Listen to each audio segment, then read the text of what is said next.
Hi Bangladesh! Dhallywood superstar Shakib খানের নতুন cinema Prince of the time in ঢাকাতে নায়িকা হিসেবে দেখা যেতে পারে পাকিস্তানের জনপ্রিয় অভিনেত্রী হানিয়া আমিরকে। ছবির সঙ্গে সংযোগযুক্ত ঘনিষ্ঠ সূত্র জানিয়েছেন, হানিয়া ঢাকায় এসেছেন সানসিল্ক ব্র্যান্ড অ্যাম্বাসেডর হিসেবে।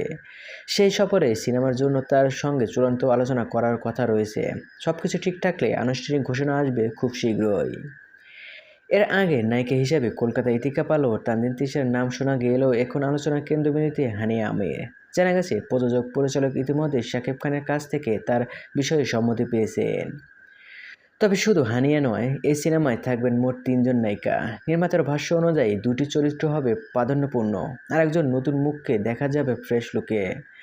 দর্শক তাই একসঙ্গে 2 পরিচিত তারকা এবং এক নতুন মুখের সমন্বয় পাবেন। সিনেমাটি পরিচালনা করছেন আবু হায়াত মাহমুদ, প্রযোজনা করছেন শিরিন সুলতানা। সঙ্গে যুক্ত হয়েছেন চীনের একটি প্রযোজনা প্রতিষ্ঠানও। গল্প চিত্রনাট্য লিখেছেন মেজবাহ উদ্দিন সুমন ও মোহাম্মদ নাজিমুদ্দিন। ছবিটি মুক্তি পাবে আগামী রোজার ঈদে।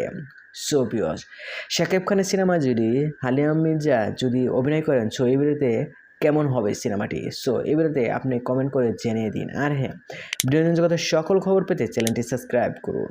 ধন্যবাদ।